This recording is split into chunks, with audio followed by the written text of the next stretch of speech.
What's going on, Badger fans? Really excited about this one. Let's talk to that dude. That dude has been on a couple times. The guy you keep asking me to get back on. Let's go. Let's go on Wisconsin. You are Locked On Badgers, your daily podcast on the Wisconsin Badgers. Part of the Locked On Podcast Network, your team every day. What is going on, Badger fans? Thank you for making this one of your first listens every day. Today's episode brought to you by FanDuel. Make every moment more. New customers join today to get $150 in bonus bets with your first $5 bet, win or lose. Visit FanDuel.com/lockedon to get started. And we are wasting no more time because you guys are here to hear Brady Collins talk, not me. Brady Collins is the Director of Football Strength and Conditioning at the University of Wisconsin, joining the show for, I think, the third or fourth time now, which is you're jumping up there in the tier rankings, Brady. It's a huge honor. Just trying to get up there, man. Just want to be the best. I got to get to that number one spot. So, dude, listen, as always, I greatly appreciate the time, and I'm just going to jump in because we got a bunch of questions. The first one I want to start with, man, is there anything going from year one to year two where maybe you and your staff have had to adjust a little bit to the Big Ten or to this different type of schedule? Anything that you've made adjustments to in your strength and conditioning program? No, not at all. I mean, again, the way that we train, I think it sets you up for success. Yes, obviously on game day, but also in life.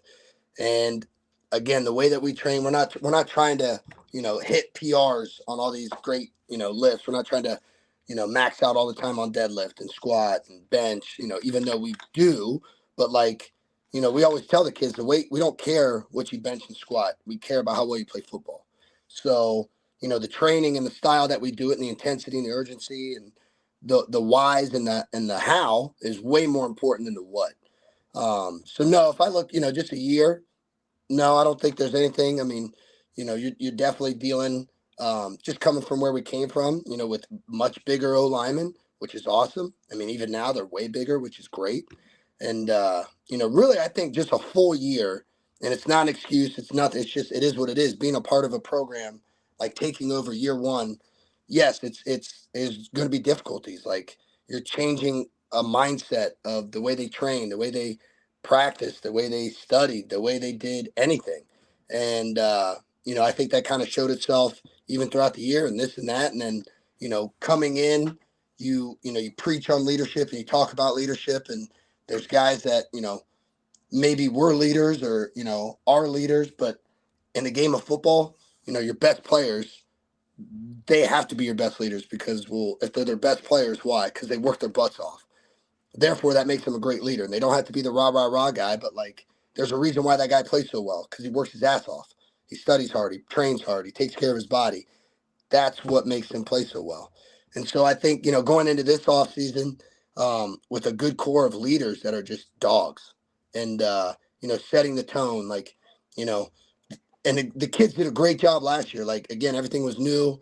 They bought in. They were training their butts off and all that stuff. But now it's just different. And if you look around the room, when the guys are training or when we're out on the field or even in the locker room, it's just a competitive, real sense of nah, it's different now. If you're not about that, this probably ain't for you. Well, let me ask you that because, last year the hype was off the charts, right?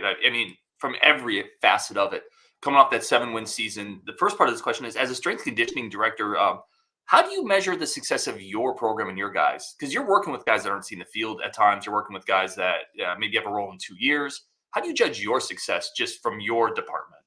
Yeah, no doubt. Obviously in our realm, our number one priority is to maximize their genetic potential and build them for the stresses and, the physical, nasty nature of the game of football, to withstand that, to perform, to continue to, play just as well as I did week 1 and week 5 and week 8 and week 10. And, the old saying of keeping them healthy, okay, there's going to be injuries in football. It happens. But, just looking back at, we didn't have any soft tissues, I'm going to still knock on wood for here moving forward. That's huge. That's a testament to, the way that you train, the way that you take care of your body, the way that you practice, all those things. It's not just, here in the weight room. But, feel, good. Is there always more you feel like you can do? Hell yeah. Like I said, it's all the easiest thing to do is to develop the body. That's the easiest thing to do.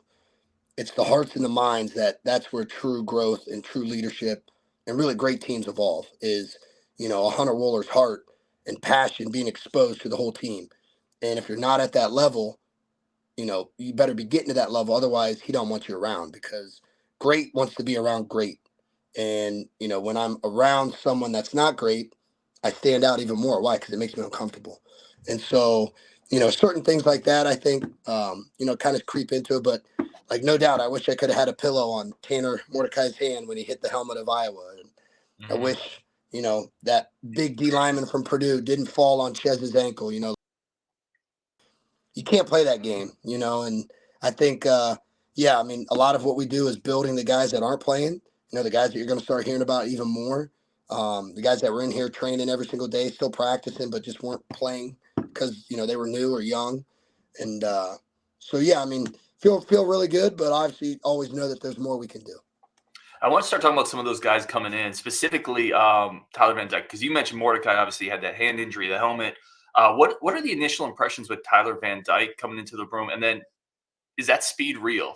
I had someone ask me, did you doctor his miles per hour? No, definitely don't doctor any miles per hour. There's one thing hopefully everybody can learn about me is I'm not gonna feed anybody any BS. Because here's two biggest things why I love promoting so much and letting the guys see that, putting it on social media, letting fans see that. Guess who else sees that? The next level. Because, when they ask you about guys, they're not asking you what he benches. They're not asking you what he squats. They're asking you his leadership, his toughness, how he practices, how he is when he's not around, what's he like when he's up, when he's down. And then they start really wanting to know now, well, what's his highest catapult number? What's the highest velocity he hit during the game, during the practice, in the off season? So all those numbers are legit. Like, there's no doctoring, there's no lying. Tyler Van Dyke is a great young man. We call him the Strain King. Like, he's never been a part of a style of training like this. He knows that. When we sat down and talked, like I gave him the same spiel. I say, hey man, I want to make this the best year of your life. I want you to be in the best shape, physically, mentally, spiritually, emotionally. Because coming from where he came from, and it's not a knock, just a little bit different style of leadership, locker room, all kinds of other stuff.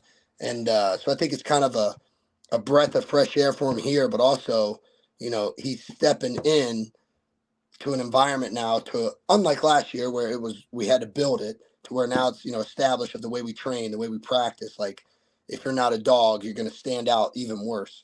And he's done it the right way. He's kept his mouth shut and earned the trust and respect of the guys.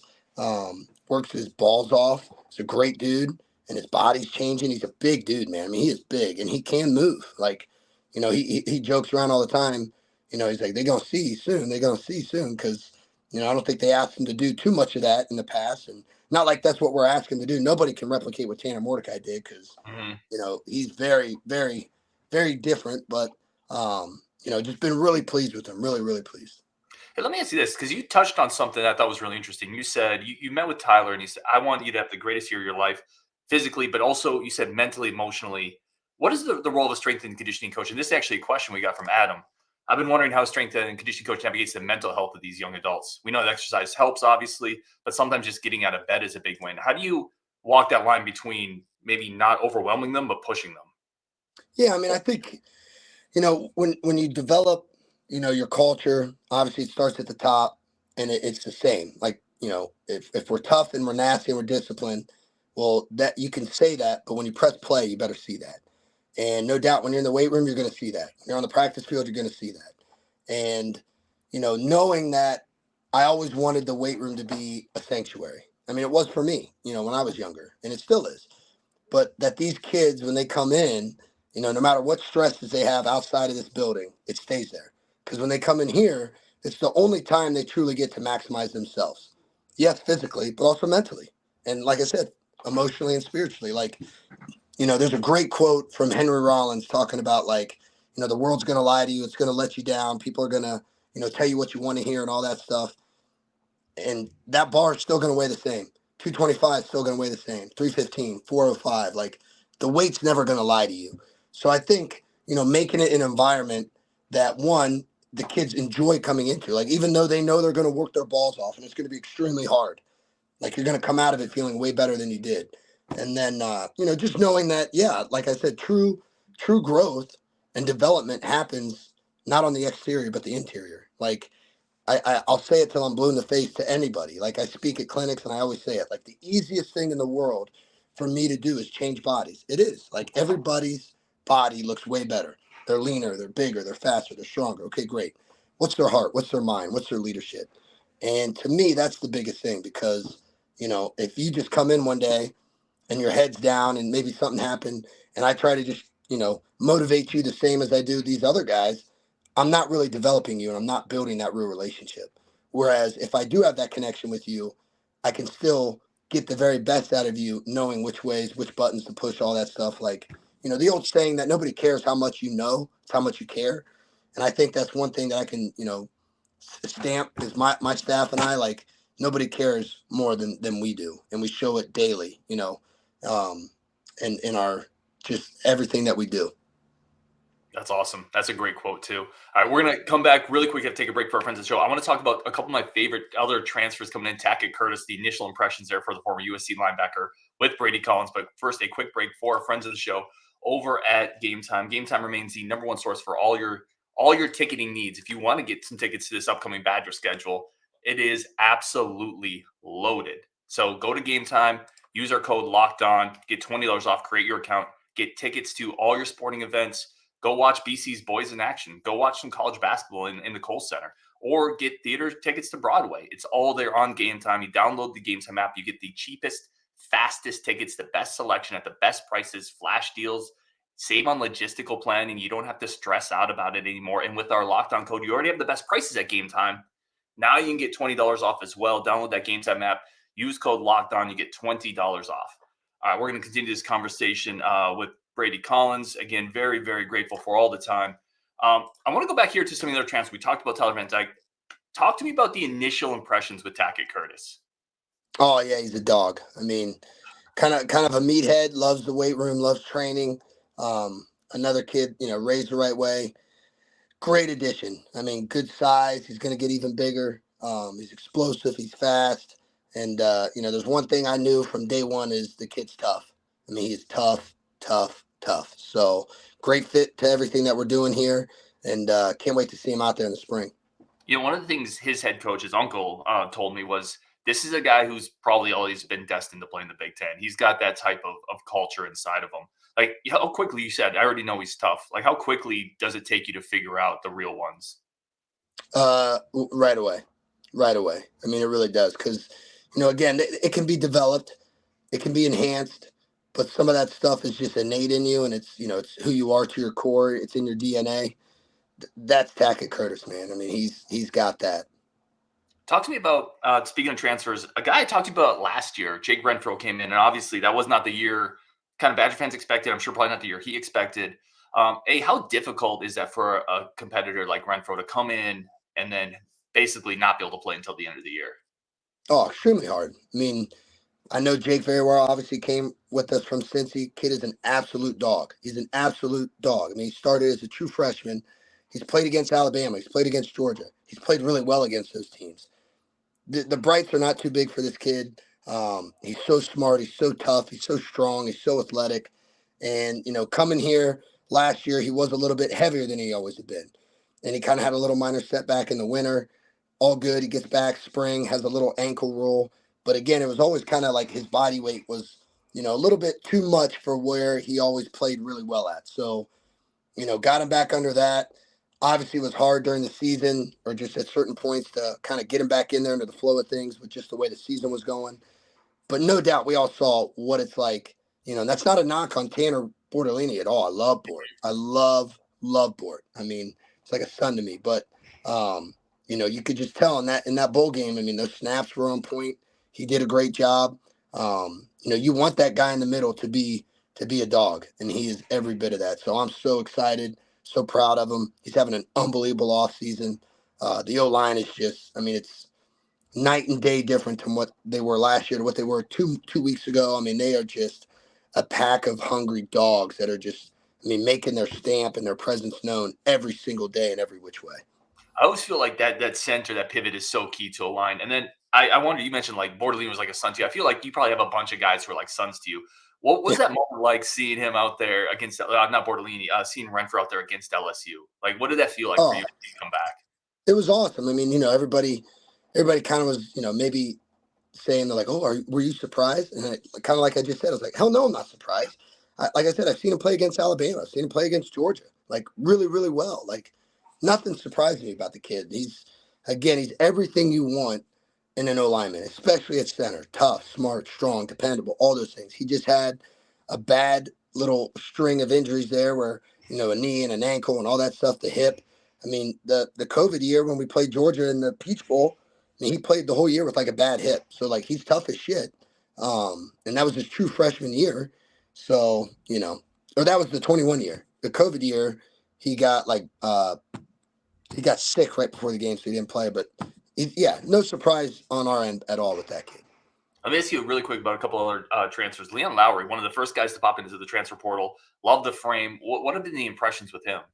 Great kid. And again, I think, that BS he went through that everybody saw on social media and all that stuff, it didn't affect him one bit. I think that's kind of a sad thing that happens in this day and age is, people trying to take advantage of young kids and, especially kids that might come from certain households that don't have leadership or, the right guide. And, thankful it all worked out and so thankful he's here because he's awesome. Great attitude. He's 250 pounds already. He moves really well. He's strong. He's vibing with the guys. He's providing great value. And been very, very blessed and appreciative of his work. I mentioned one of the things. I think it shows a lot of maturity too, to go back to where, a lot of people I think would probably have, I don't know, too much ego to go back to a place where they were and they decommitted for whatever reason. Like him coming back, I think shows actually a lot of maturity on his part. 100%. And that really in this world of NIL and all that other crazy stuff, it still is truly about relationships and knowing where you're going. Yes, everybody's going to have a weight room and the facilities and the cafeteria and all that stuff, and some might be shinier than others. You peel all that back, it comes down to who's developing that young man every single day, who's around him, what type of men are they, and women that are going to be, people that are going to be someone for him to count on, to rely on, to be there for him when he needs them, to kick him in the butt when he needs it. Like, that's truly what it comes down to. And I really think that's why in the end, no matter all that BS that happened, that's why he's here, because of the relationships. He knew he belonged here, and he trusted the people that were here. That's awesome. I want to talk about a couple of the early enrollees, and you mentioned a couple of them on the Believe podcast as well, which is a really good show that people should go check out. You mentioned Kevin Haywood and hitting some marks for freshmen that you guys track, and you said he was at the top of the charts. I think you said, was it Haywood and Cumberly both were? Yes. What does that actually mean in context? Like, what does that? Why should fans get excited about that? It's just, it's a power index. So it's just a fancy formula. You take their body weight, you take their vertical and, their broad jump, and you just kind of put it into a formula and you get a power index, right? And it's, your day one testing. So, the first time they're with us and we're teaching them and evaluating everything and they go through a warm up and all that stuff. Well, their power index came out to be the two highest that I've ever seen for any O lineman I've ever been around, including Jake Renfro, like slightly above Jake Renfro.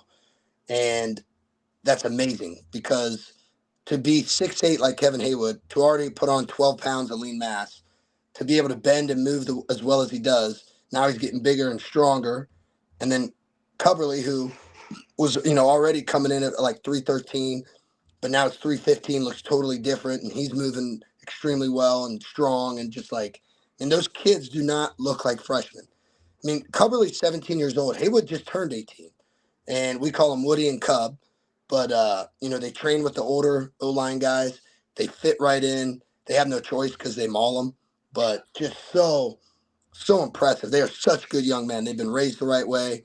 Very, very thankful that their families entrusted us with the development of them. Again, I tell everybody, it's something I don't take lightly. And, man, is the future bright for those two in our program. Talk to me about him. We had Heiberger on our show as well. I loved him. I love Tommy Turbo. Yeah. I talked to his head coach, and you called him Turbo. Yeah. What kind of upside does that young man have athletically? To the moon. I mean, man, he's twitchy, he's fast, he can bend, he's strong. His body's growing. He's a big, long kid, and who knows what the good Lord has in store for him. He might grow 2 more inches, he might grow 3, he might not, but that's fine. We're going to maximize everything else. Like, he is a great young man, and been very, very impressed with Tommy Turbo. Somebody else maybe that we haven't talked about. Who is there? Another early enrollee? I'm sure that you could list a bunch. I'm not trying to say just one, but is there another guy, either early enrollee or transfer, that's come in and really just like, you love this kid? Big Ernest Willer is an unbelievable human being. Holy cow. He looks like a 4-year guy right now. I mean, he's come in, he's great attitude, great work ethic. Unbelievable job Big Ern's doing. Rob Booker is a guy that has really impressed me. Just knowing of him, because he's from my hometown, or I should say I'm from his hometown now in Wanakee. But, just remember seeing him in the past, like, he was really skinny. And I was like, oh, man, he's going to be like a baby deer when he gets here, which is fine. It's our job to develop that. But he come in, man, he's got this toughness and his grit to him. And, yes, his body's changing. But like I said, his heart and his mind, and he's really impressed me. Transfer-wise, all those guys are doing an unbelievable job. That Tyrell Henry kid can move. He's a little shifty speedster, great kid, great attitude. I can't say anything bad about him because, we know the coaches knew what they were doing. It's not about just bringing in guys. It's about bringing in the right ones. And I think what's even cool is, and it's not a knock on the guys that came last year, because obviously those guys are balling too. Will Pauling, Bryson Green. We can keep going. But like I said, a full year in, those guys coming in, knowing what we want them to come into, with guys leaving for whatever reason or going to the pros, whatever it may be. Like, it's just, it's got a different vibe right now, and it's nice. Dude, your energy jumps off the screen, man. I love it. We got to take one more quick break. Again, we will run out of time before we run out of questions with Mr. Brady Collins. But we will come back and talk a little bit more, take your questions. I got a bunch of questions from people listening to the show, Brady. So we'll come back with that. But first, a quick break for our friends of the show over at FanDuel. FanDuel remains your number one source for all your sports betting needs. Your number one source for a sports book. It's the official sports betting sports book for the NBA, the NFL, for the Locked On Network. It's all there over at FanDuel. FanDuel.com/lockedon. Get your new offer. Any $5 bet nets you $150 in bonus bets for new customers, win or lose. Please do it responsibly, as always. But it is a great way to make your weekends a little bit more, your sporting events a little bit more. Again, NBA is going on, college basketball, baseball is going to get geared up pretty soon. You can find all that action over at FanDuel. That's FanDuel.com/lockedon. Again, the official sports betting site of the Locked On Network. Get all your action there, every sport, plus parlays, teasers, futures. It's all there over at FanDuel, FanDuel.com/lockedon, the official sports betting partner of the NFL and the NBA. All right, let's get Brady back in here. Coach Collins, again, very, very gracious to share some time with us, as always, make us a little smarter. I want to bang out some of these questions we got from people. Actually, I want to start here. I'd be remiss if I didn't ask about Tretch. Dog. Absolute dog. Absolute dog. Yeah. Again, just you saw it day one when he got here. And he, when he got here in the summer, he kind of had like a little foot issue, but he was tough. He didn't really think much of it. And then, he was like, man, something is up with my foot. So that's when he got his foot fixed, which sucks because it kept him out of camp and all that. But, he's just such a competitive, driven, highly motivated, determined young man that he trained his butt off. When he was back in practice, he was doing everything. And then he made his opportunities count when they came. And obviously we saw it. I mean, he makes things look effortless. He's an absolute competitor. He is, man. I'll take that kid every day. Here's a question. This is if you were to pick 4 guys on the team to have a WWE tag team match, who would the 4 guys be? Oh man, a tag team. So 2-on-2. 2-on-2. Okay, I'm gonna go Preston Zachman on defense because he wrestled, and maybe either Cheney or Nolan Vills, who's a young, or Jamel Howard because he wrestled. Yeah, I'm gonna go Jamel Howard and Preston Zachman, and then on offense, I'm gonna go. Let's see, man, that's tough. Joe Huber because he'll win anything, he'll beat anything up, and yeah, probably Tretch or Will Pauling. Yeah, that's awesome. That's a great answer. Any other quarterbacks? This is from John B. Any other quarterbacks kind of showing out in the gym, in the weight room? Oh, yeah. I mean, I think it's really cool, like a guy like Braden Locke. I mean, just totally different than what he was last year. I mean, he came in here and he looked, again, I'm not disrespecting. He just looked like an underdeveloped, little boy. I used to call him. I was like, "You're my sweet little blonde boy." But great. I mean, just his personality's, out there. He's more open. He's more vocal. Not saying he's more comfortable, but like he is. But yeah, he's still uncomfortable because he's growing. But doing a great job. Nick Evers, obviously extremely athletic, doing a great job. And and then you get young Mabry in here who. Yes, he was every bit of, a baby freshman, but he's really starting to turn the corner now. His body's starting to adapt because it does. It takes certain guys maybe a little bit longer to start really adapting. And that's our job, to not force it even though we do sometimes, but to, let things evolve as they evolve, to not put them in a situation that's going to hurt their genetic potential. And so I think Mabry's really starting to turn a corner right now where, he's training hard, he's running better, and just providing that leadership that you need even as a young guy, because let's face it, if you're a quarterback and you're not a leader and you're not tough, you're gonna have a rough life. Yeah, for sure. This is from Rajiv. When new guys come into your program, recruits, do you need to make wholesale changes with all of them? Is there a percentage of them that come in doing things similar to the way that you do them? I'm sure there are. It's kind of funny because when we got here last year, everybody's in awe of Will Pauling and Quincy Burrows and Jake Renfro and Joe Hubert, and it's like, guys, that's what they know. They were born under us. That's all they know is to train this way. So now it's seeped into everybody. But no, I always tell everybody that comes in, hey, no disrespect, but things are going to be different. Whatever you did before, that's great. I don't really care. This is the way we do these, and the reason why is because I care about how well you play football. Everything that we do is to make you a better football player and man. So, if you used to do it this way, hey, this is the way we do it. We don't jump on them. It's just, we take them through the course and educate them and teach them the proper ways. And maybe you used to do an RDL with this technique. Okay, well, we do it like this here, So, I don't make any changes to ours, but our program's always evolving. We're always changing. Adding new wrinkles, doing anything it can to make our program better. Give me a standout player, maybe outside of the transfers, the freshman. Who's a returning guy, maybe a second or third year guy that's really been popping for you? It's tough. There's a lot of them. Nice year for Queen. So he got to us in the summer, and he couldn't really train because he got to us midsummer, and he was coming off a shoulder injury. And so he really didn't get to train with us. He was limited, modified. We trained him, but he couldn't get a full deal in. And then he got healthy enough for camp and all that stuff. And then obviously he plays, and he, might have played the whole year, maybe 180 one time. And now, he's walking around, he's 187. He's getting bigger. He looks totally different. So, he's faster, all those types of things. Quincy Burrows, again, kid that was just so young and raw, and you just always knew there was so much greatness in him, and now it's really starting to kind of seep out. There's a lot of guys. I don't want to pinpoint those two, but those guys definitely do stand out. Well, and Burrows is somebody you mentioned to me last time you were on the show last year as, hey, just maybe put a pin on this guy, but in a couple of years, think about this guy. Oh, yeah. Dude. Oh, yeah. And again, just the more his confidence keeps building, because he's got such a great personality. Training with him is an absolute, it's a vibe, because he's going to push you. He's going to grind you, but he's having fun. He's vibing with the music. He's laughing, but he works, man. And, he's so competitive. He's fast. He's big. He's strong.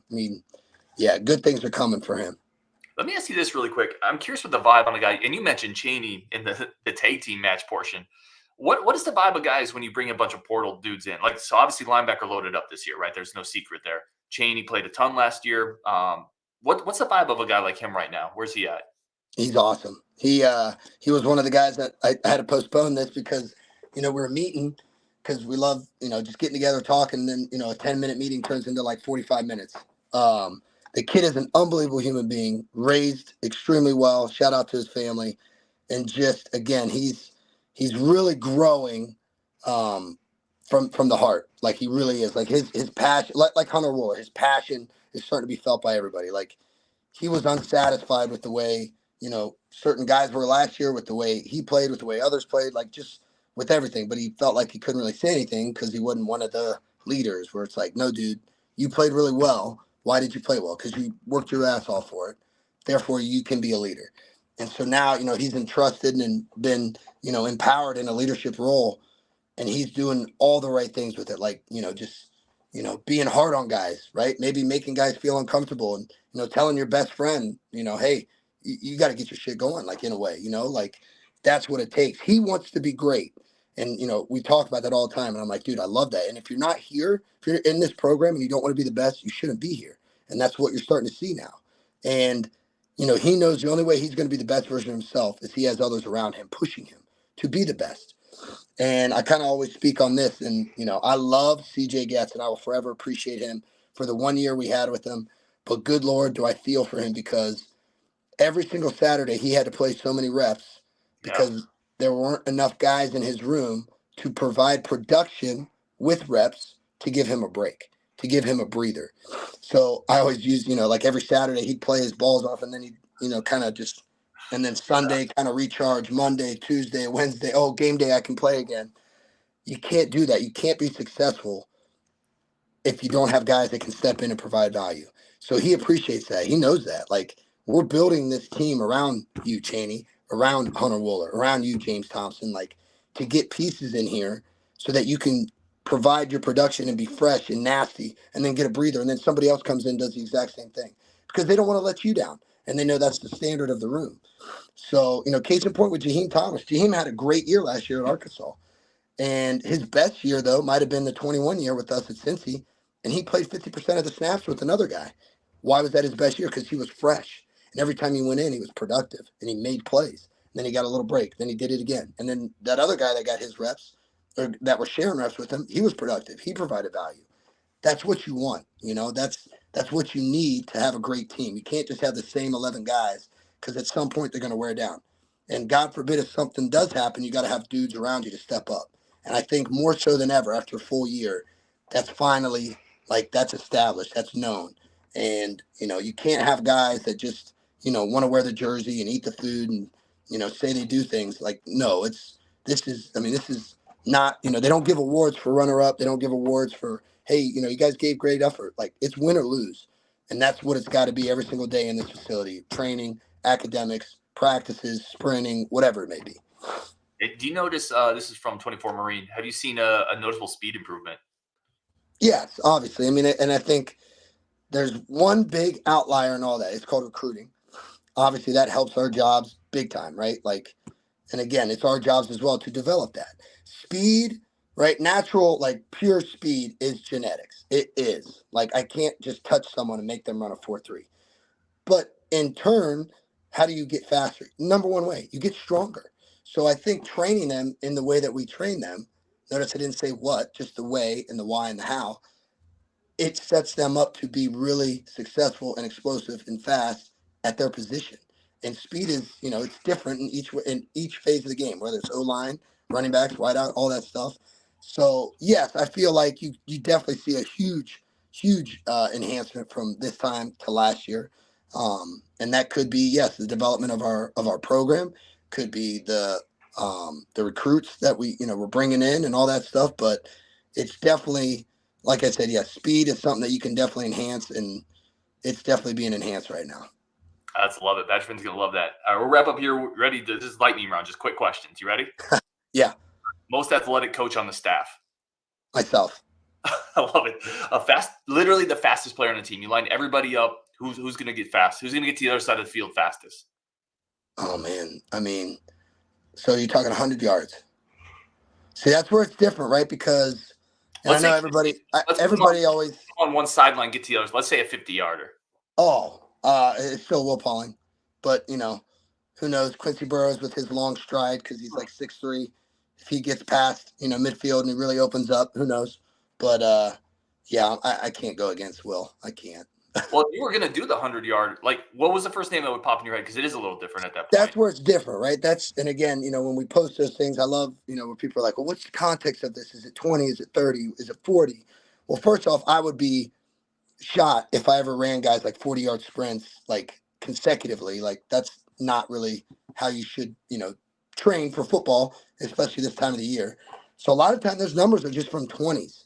Or like the other day, just the skill guys, so the wideouts, the DBs, they ran a 30-yard sprint. And again, they're in groups of like 8, so there's plenty of rest, all that stuff.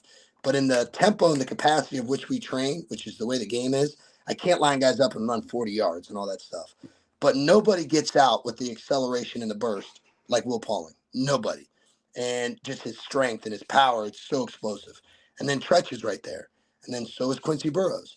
But I think if you really had to like open it up, because he's a former track guy, and like, you were running like a 100, it's going to be Vinny Anthony, I think. I just think it would. Just, he's got that stride. He's got that beautiful form. He's a former track guy. It'd be Vinny or Quincy, I think. But awesome. Will Pauling still wouldn't let you beat him. That you'd find a way. He'd find a way. I love it. Think of all the fictional football teams, like every movie. Remember the Giants, remember the Titans, Little Giants, whatever it is. Which fictional football team would you most want to be the strength and conditioning coach for? Oh, man. Well, fictional, remember the Titans, that's nonfiction. Well, sure. Yeah, but how about movie teams? Sorry, yep. And okay, so movie teams? Yep. Movie teams. Oh, man, Varsity Blues. That'd be awesome. You'd be a great fit in that line. They need you in that locker room. Go Pack. Go Pack.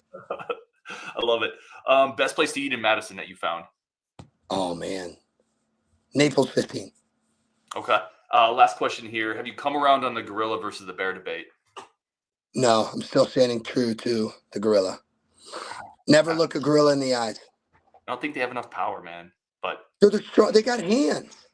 I get it. Bear has, it's got claws. If it gets into you, yeah, you're done.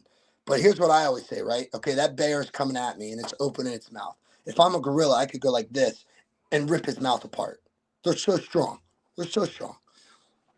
Maybe that feels tough to do, probably even for a gorilla. How many Brady Collinses do you need to take on a bear?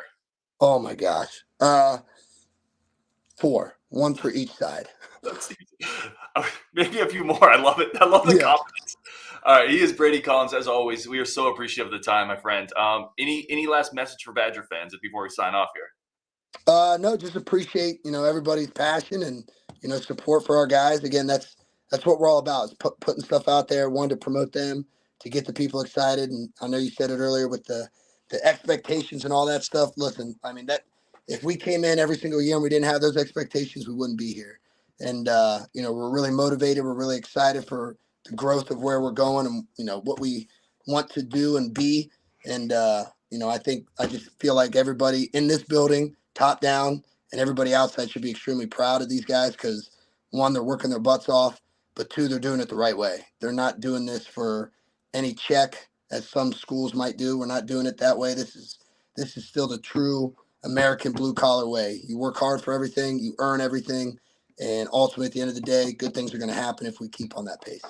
I love it, man. He is Coach Collins. This is Locked On Badgers. Thank you all so much for tuning in, as always, on Wisconsin.